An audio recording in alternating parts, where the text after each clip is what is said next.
हो जाएंगी, क्योंकि ऐसा घेरा कृपा सिंधु प्रभु कर देंगे कि आप विषय सेवन कर ही नहीं पाएंगे। जैसे छोटा बच्चा संसार की किसी वस्तु को चाहने लगता है तो मां उसको झटक देती है, उसको भय दिखाती, नहीं ये नहीं खाना, ये नहीं देखना। ऐसे मेरे प्रभु हैं। हम लोगों का स्वभाव उनके ज्ञान समुद्र के आगे छोटे बच्चे जैसा है। जैसे बच्चे खिलौनों में आकर्षित होते हैं, ऐसे माया के रचे हुए विविध खिलौनों में पूरा का पूरा जीवन बर्बाद कर देते हैं। कोई बड़े भाग्यशाली होते हैं जो इन खिलौनों से खेलना बंद करके रोना शुरू कर देते हैं कि अब मुझे खेल नहीं, अब मुझे अपनी मां की गोद चाहिए। वो बच्चा जैसे रोता है ऐसे रुरुदु सुस्वरम राजन कृष्ण दर्शन लालसा, हमारा हृदय रोने लगे, मुझे प्रिया लाल चाहिए, मुझे भगवत प्राप्ति करनी है।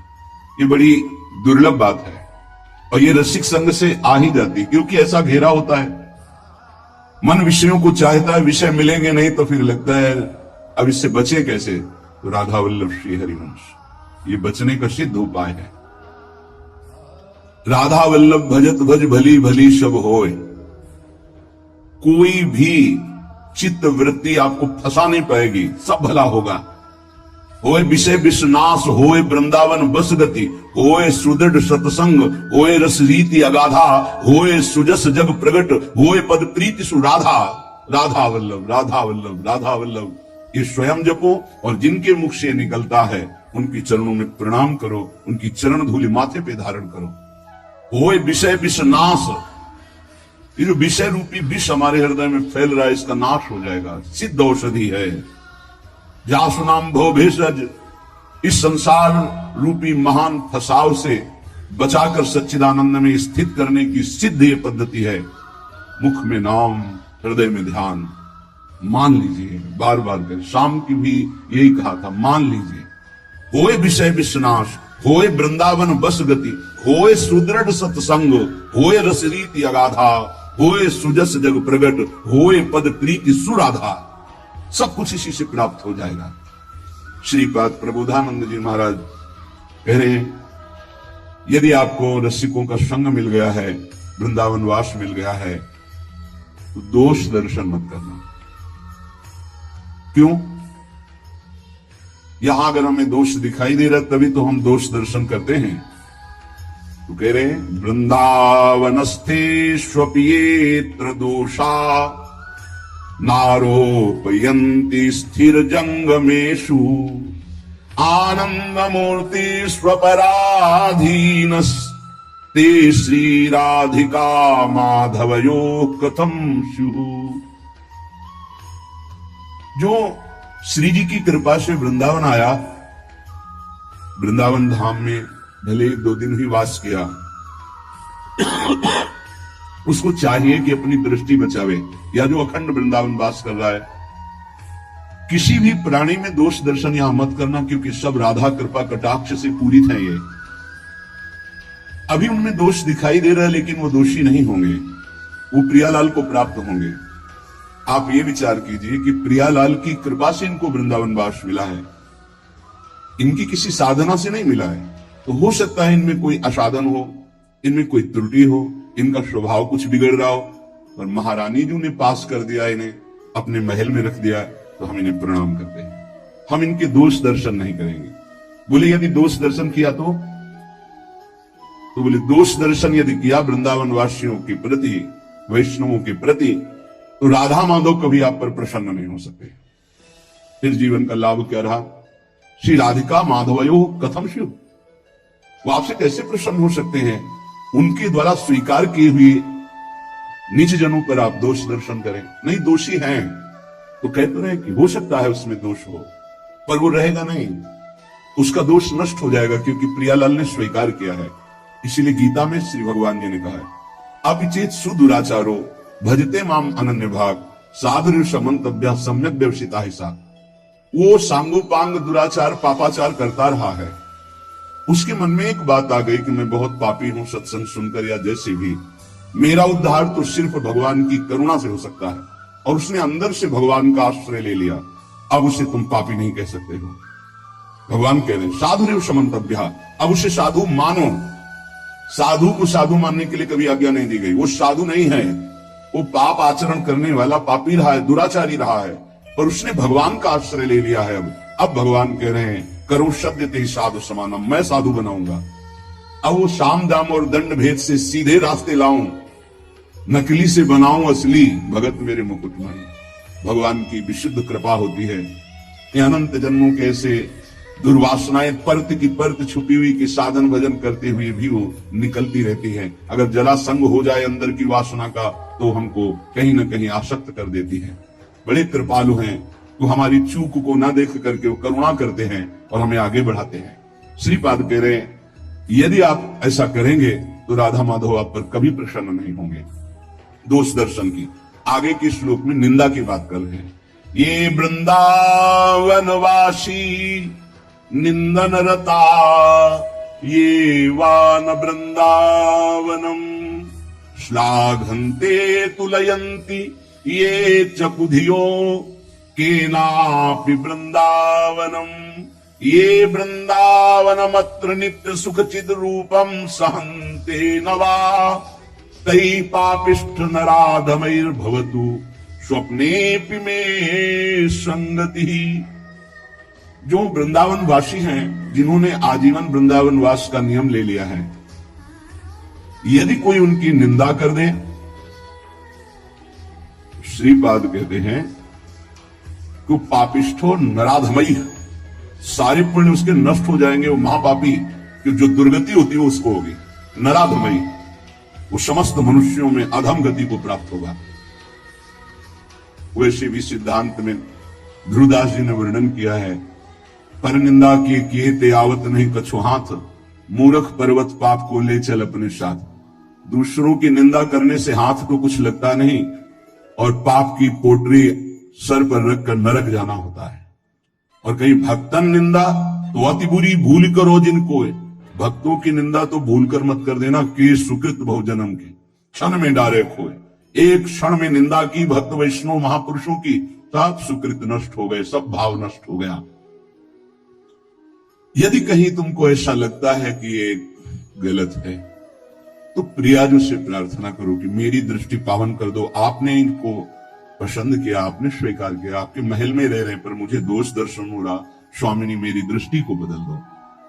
श्री वृंदावन की वास करने वाले की पूरी जिम्मेवारी प्रिया प्रीतम ले लेते हैं, तो परम बंदनीय और प्रशंसनीय हो जाते हैं। चाहे वो ये क्रूरापि पापिनो न तो सताम संभाष्य दृश्या से। क्यों? क्योंकि अब वो ठीक हो जाएंगे, पक्का ठीक हो जाएंगे। प्रिया प्रीतम बहुत कृपालु हैं।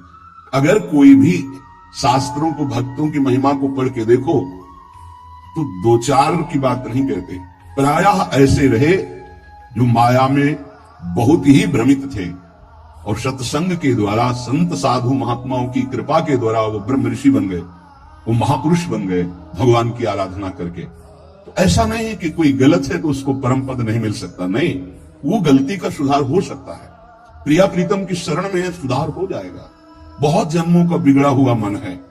जो मंदबुद्धि वैष्णव जनों की, कहीं की भी वैष्णव हो, चाहे गृहस्थ हो चाहे विरक्त हो, यदि भगवत आराधन परायण है, कभी भी उसकी छिद्रान्वेषण वृत्ति से दोष दर्शन न करे। ढूंढे कौन सा दोष हो सकता है। बहुत सावधानी की जरूरत है। आपका चिंतन आपकी स्थिति से हो रहा है, उनका व्यवहार चिंतन उनकी स्थिति से हो रहा है। तो किसी की स्थिति में जब तक अपनी स्थिति नहीं मिलाओगे तब तक स्थिति का पता नहीं चलेगा। तो ये तो तुम्हें पता है नहीं कि अंतःकरण तदात्म क्या उसकी स्थिति में पहुंचे और बात जान ली। तुम तो केवल देह भाव में स्थित हो, तो देह भाव के अनुसार यदि किसी वैष्णव की, किसी भगत की, किसी बाहरी चेष्टा पर, बड़े बड़े महापुरुषों की बड़ी विचित्र लीलाएं होती हैं, उनको समझ पाना बड़ा कठिन है। सत्संग हो रहा है, बीच सत्संग में सत्संग को रोक दिया श्री रामकृष्ण परमहंस जी और लाओ वो ये पकोड़ा। विवेकानंद जी ने प्रार्थना की कि प्रभु सत्संग में बीच में कई लोगों की श्रद्धा बिगड़ सकती है, ऐसे भाव में उनकी तो उन्होंने कहा कि शरीर रजोगुण से चलता है, यदि रजोगुण न धारण करें तो अभी शरीर छूट जाए। जिस दिन मैं ना मांगू उस दिन जान जाना कि शरीर छूट जाएगा। एक दिन ऐसा ही हुआ, कुछ नहीं मांगा, सबको भय लग गया और शरीर पूरा हो गया। महापुरुषों की क्या लीलाएं हैं, अपने समझ के बाहर हैं। अपने को तो सिर्फ अपने हृदय को देखना है। और श्री वृंदावन की तुलना, समानता अगर कोई इस भौम में किसी परम धाम से करे तो सच्चिदानंद मयत्व महाप्रेम में वृंदावन धाम की अवहेलना करता है। जैसे कोई आते हैं बाहर से, बोले हम जान लेते हो वृंदावन ही है। किसी भी पवित्र स्थान को लेकर वृंदावन की समानता में सिर्फ वृंदावन है।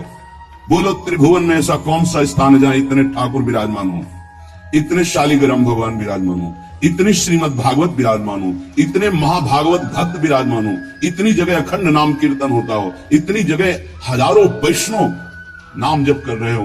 ये तो बाहरी बात हुई, और अंतर में जितने सिद्धाचार्य महापुरुष सब यहीं विराजमान है। स्वयं प्रिया प्रीतम यहाँ विराजमान है।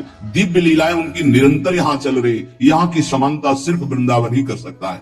वृंदावन की समानता सिर्फ वृंदावन, प्रिया प्रीतम की समानता सिर्फ प्रिया प्रीतम, दूसरा कोई नहीं, अद्वितीय है। आगे की बात साधक के लिए कह रहे हैं। पहले में कहा दोष दर्शन नहीं करना, दूसरे में कहा निंदा नहीं करना। यदि निंदा करोगे तो पापिष्ठ नराधम दुर्गति को प्राप्त होगे, पक्की बात है।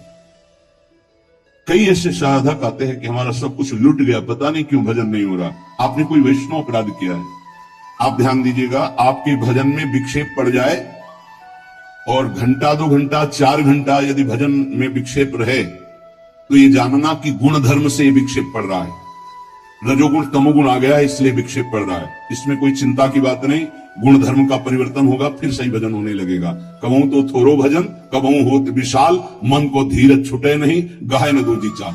दूसरा, यदि 2 दिन 3 दिन आपका भजन में रुचि नहीं लग रही तो जान लीजिए भोजन का दोष हो गया है। कोई ऐसा भोजन जो अधर्म की कमाई का है वो आपको विक्षेप पहुंचा रहा है, वो 2-3 दिन में जलकर समाप्त हो जाएगा, क्योंकि आप भजन की चेष्टा कर रहे हैं। आपके अंदर पश्चाताप होगा, क्या बात है, भजन क्यों नहीं हो रहा। तीसरा, यदि कई दिन तक भजन में विक्षेप पड़ रहा है तो फिर दूसरा कोई कारण नहीं हो सकता, वैष्णव अपराध बन गया। कोई न कोई वैष्णव अपराध बन गया, उसको खोजिए और तत्काल क्षमा याचना कीजिए, नहीं तो ये लंबा खिस्ता ही चला जाएगा जब तक प्रायश्चित नहीं होगा। ये वैष्णव अपराध भजन को रोक देता है, भजन की वृत्ति ही नहीं उदय होने देता है, इसलिए सावधान। तीसरा, जो भजन में लगे हुए उपासक हैं, असह्य बहु दुर्वचो यदि वदन्ति साक्षात् स्त्रियं बलादपहरन्ति चेत् प्रियसुतादिकं घृणन्ति वा धनाद्यपि च जीवनं यदि हरन्ति वृन्दावन स्थितास्तदपि ते प्रिया मम भवन्ति वन्द्याः सदा। ये निष्ठाएं कलियुग में नहीं हो सकती, जैसी श्रीपाद वर्णन करते। यदि वृंदावन वासी हम हैं, प्रिया प्रीतम के उपासी हैं, कोई मेरे सामने मुझे गाली दे रहा है, मुझे बिल्कुल विचलित नहीं होना। ये यहां तक तो आगे जो वर्णन करें वो शायद ही कोई ऐसा असंभव इस समय वर्तमान में। जैसे रसिकानंदमाल में कुछ महाभागवतों के चरित्र हैं, असंभव कि वैसा कोई कर ले। किसी के पुत्र को कोई मार दे और उसका चरणामृत उतारे। बड़ा आत्मनिष्ठ महापुरुषों का वर्णन है रसिकानंदमाल में। यहां ऐसा ही कोई असह्य दुर्वचन गाली मुझे दे, मैं वृंदावन का आश्रय प्रिया प्रीतम कर लूं तो मेरा कर्तव्य है सह जाना। यद्यपि ये भी कठिन पर ये सह सकते हैं, लेकिन आगे जो लिखा है कैसे उसका वर्णन करें। मेरे सामने जबरदस्ती यदि मेरी अर्धांगिनी, मेरे पुत्र, मेरी संपत्ति, उसका अलग अलग भाव लिखा है। स्त्रियं बलाद अपहरन्ति प्रिय श्रुतादिकम घृणन्ति धनाद्यपि च जीवनम यदि हरन्ति वृंदावन स्थितास्तदपि ते प्रिया मम भवन्ति वन्द्या सदा। गजब की बात है, गजब की है। कोई भगवान ही हृदय में आके बैठ जाए उस भक्त की तो ये बात हो सकती है।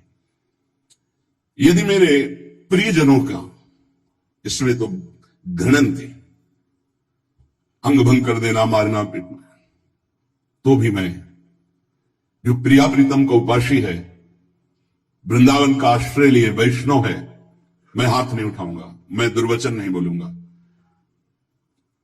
धन, पत्नी, पुत्र आदि के साथ अभद्र व्यवहार कर रहा है, मैं उस पर हाथ नहीं उठाऊंगा, मैं उसको दंड नहीं दूंगा, मैं दुर्वचन नहीं करूंगा।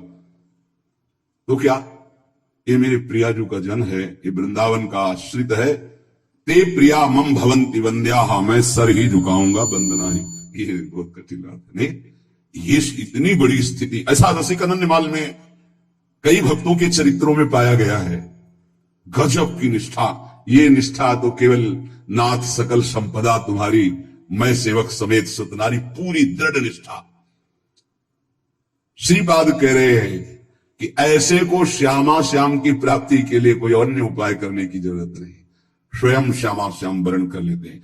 मेरे संबंध से, मेरे धाम के संबंध से तुमने क्षमा किया तो हम तुम्हारे सारे अपराधों को क्षमा करते हैं और स्वीकार करते हैं। परस्वस्तेयैक व्यसनमपि नित्यं परवधू, प्रशक्तं विश्वेशामः बहुधा हिंसकमपि, दुराचारं लोभाद्युन्पहतमपि भ्रात तरुणम्, दिवान्धस्तं वृंदावन गत जन्म नाम गणैः। श्रीपाद ये वृंदावन महिमामृत पूर्ण होने जा रहा है, बड़ी जोर की बात कर रहे हैं। ये बहुत ऊंची कोटि की निष्ठाएं हैं। देखो, बहुत सावधान रहना। महापुरुषों की आखिरी बातों को समझ पाने के लिए बहुत उत्तम स्थिति होनी चाहिए। बहुत विचित्र बात है। पीछे से इस श्लोक का अर्थ करते हैं कि जिसने अखंड श्री वृंदावन का वास स्वीकार कर लिया और शरणागत हो गया वैष्णव पद्धति से, वो अभी उगता हुआ सूर्य है, अभी प्रकाश नहीं हुआ, बस उगने वाला है। इसलिए तुम कहीं भूल न कर देना उसके साथ।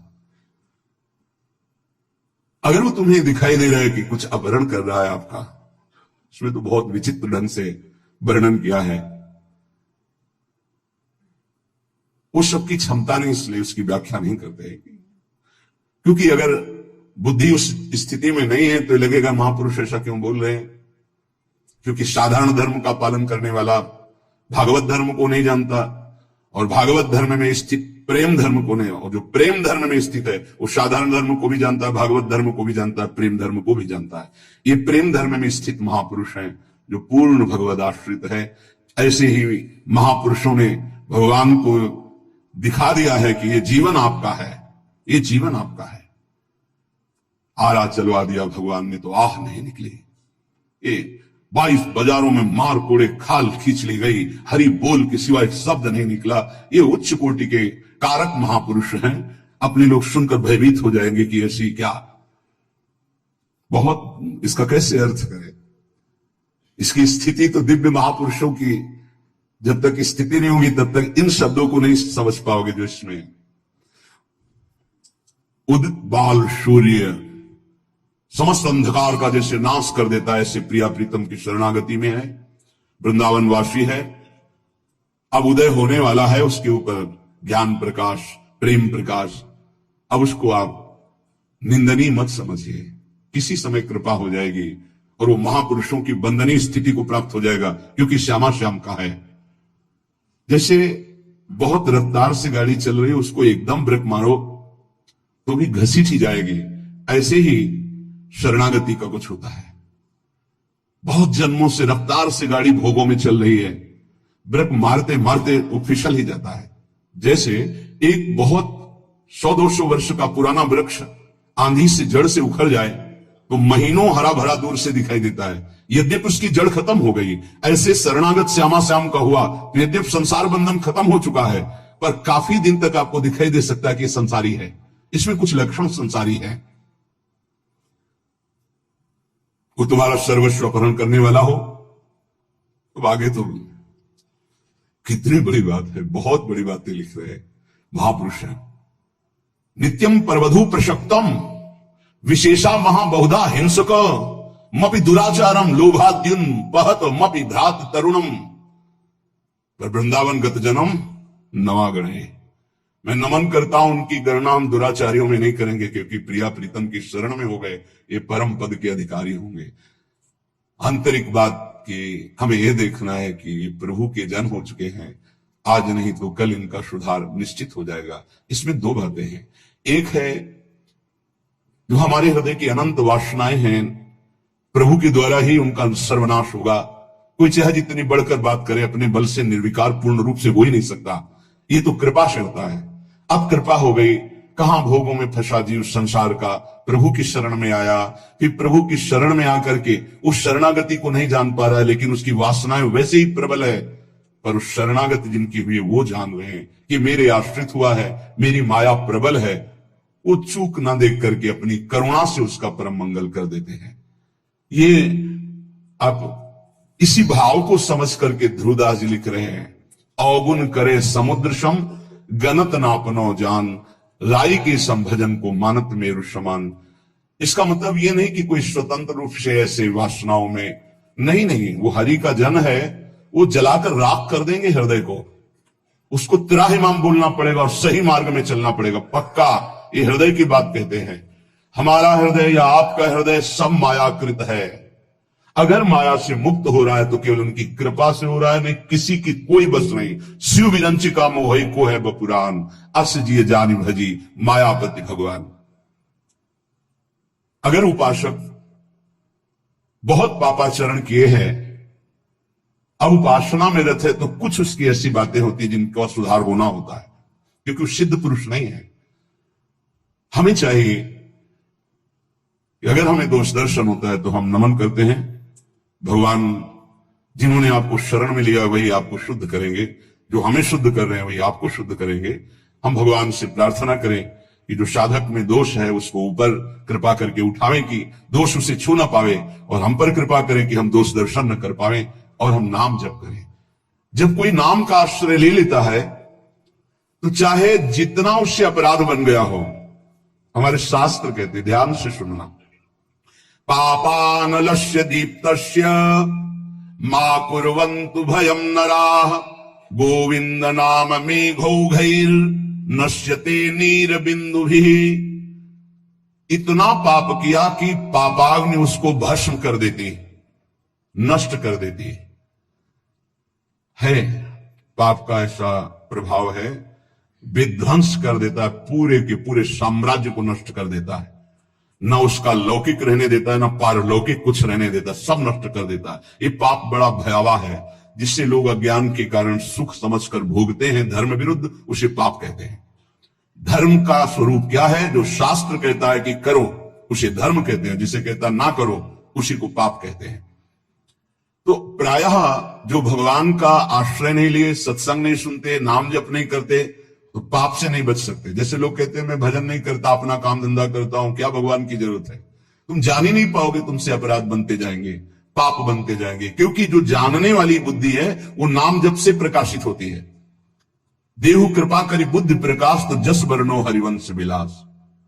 जब हम नाम जप करते हैं तो प्रभु कृपा करके हमारी बुद्धि में ज्ञान का प्रकाश देते, तब समझ में आता है कि हाय मेरे से कितने पाप हो गए, कितनी गलतियां हो गई, पर दीन बंधु पतित पावन प्रभु आपका ही भरोसा है। और नाम जप कर रहे तो बोले जो पापाग्नि उसे भस्म कर देती, उसके लोक परलोक सब जला देती।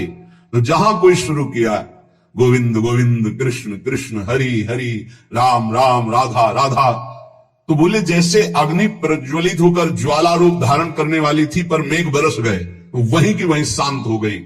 ऐसे ही नाम जापक के सारे पाप जो अग्नि रूप उसे जलाने के लिए थे, नाम रूपी मेघ उसको तत्काल शांत कर देता है।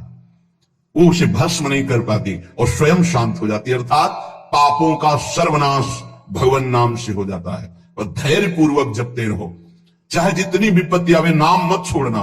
तुमको ऐसे लोग भी कहने वाले मिलेंगे कि जब से तुमने भक्ति शुरू की, नाम जप शुरू किया, देखा तुम्हारा अमंगल हो गया। सच्ची बानी है, अनंत जन्मों के पापों का शमन हो रहा है, तुम्हारा मंगल नहीं हो सकता।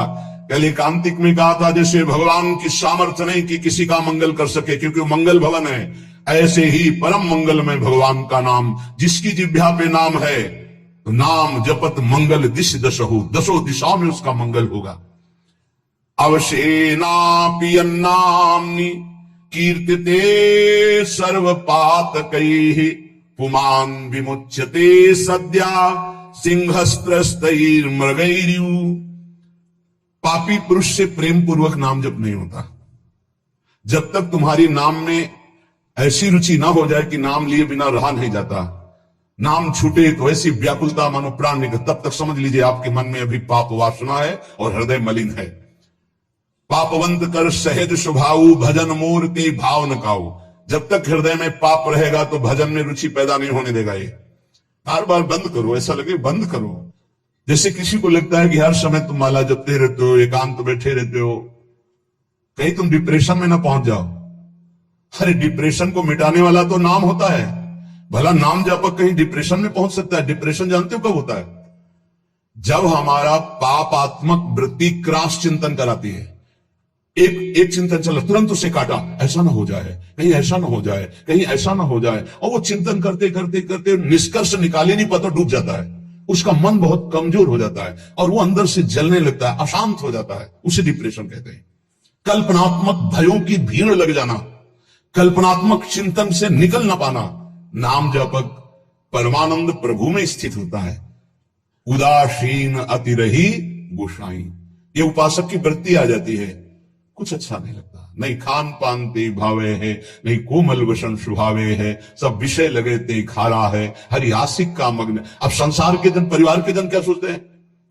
इतना एकांत बात नहीं करना, हंसना नहीं, कहीं डिप्रेशन में ना हो जाए। भगवान का यदि नाम चल रहा है, भजन चल रहा है, तो इसकी गुंजाइश ही नहीं। वो तो नाच पड़ेगा, परमानंद में निमग्न हो जाएगा। वो तो दूसरों के दुख मिटाने की सामर्थ्य रखता है, पर नाम चलना चाहिए, नाम चलना चाहिए। भजन की उदासीनता एक अलग होती। भजन चल रहा है और जगत से उदासीन, तो हृदय प्रसन्न रहता है। उपासक की सर्वात्म दृष्टि केवल अपने आराध्य देव में ही होती है। चराचर जगत में जहां दृष्टि जाती है केवल आराध्य देव, आराध्य देव की सिवा और अभी कुछ दिखाई दे रहा है तो भगवान की माया का प्रभाव अंतःकरण में अभी हटा नहीं। जिस दिन नाम वाणी इसका प्रभाव प्रकाशित होगा, उस दिन चराचर जगत एकमात्र आराध्य देव हैं, पक्का, कोई संशय इसमें नहीं। ये केवल माया का पर्दा पड़ा हुआ है, त्रिगुणात्मिका माया का। इसीलिए पुरुष स्त्री जड़ चैतन्य अच्छा बुरा ऐसा भास रहा है नहीं। चिद चिद लक्षणम सर्वम राधा कृष्णमयम जगत, संपूर्ण जगत प्रिया प्रीतम में है।